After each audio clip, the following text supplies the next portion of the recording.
ایک لڑکے نے مجھے ٹیلی فون کیا، الگ کشمیر میں آپ کی تقریر کرنا چاہتے ہیں. ہم میں نے کہا میرے پاس وقت نہیں. کہنے لگے جو آپ کی تقریر سننا چاہتا ہے اس کو کینسر ہے، اس کے پاس وقت نہیں ہے، اس کی آخری خواہش تھی کہ وہ آپ کی تقریر لائیو سن لے. میں کہا ٹھیک ہے.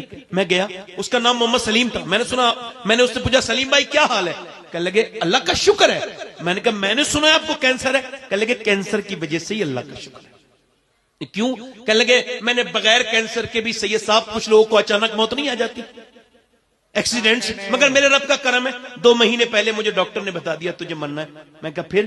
کہنے لگے پھر میں اپنے رب کے سامنے گڑ گڑاتا ہوں، زندگی بھر گناہ کیے ہیں، 2 مہینے کے بعد قبر میں جانا ہے تو کہتا ہوں مالک ایک اندھیرے کمرے میں نہیں رہ سکتا، تو جو قبر اس کے اوپر تختے اور تختے اوپر کے مٹی اور پھر اندھیری، اس قبر میں کیسے تجھے منہ دکھاؤں گا میرے مالک. کہتا ہے سید صاحب بغیر کینسر کے بھی نماز پڑھی، مگر وہ کوئی نماز کیا نماز تھی. نماز تو اب ہے کہ جب کینسر کا مریض ہوں، جب سر سجدے میں رکھتا ہوں، کیمو کی جلن الگ اپنی طرف ہوتی ہے، مگر کہتا ہے جب میں سر سجدے میں رکھتا ہوں تو میری آنکھیں ڈبڈبا جاتی ہیں، ایسا لگتا ہے رب کے قریب ہو گیا ہوں، رب سے باتیں کر رہا ہوں. میں اس سے کہتا ہوں مالک بڑا گنہگار ہوں، آج تک کہتے ہیں بڑے سجدے کیے تھے مگر وہ آنسوں میں ڈوبا ہوا سجدہ نہیں کیا.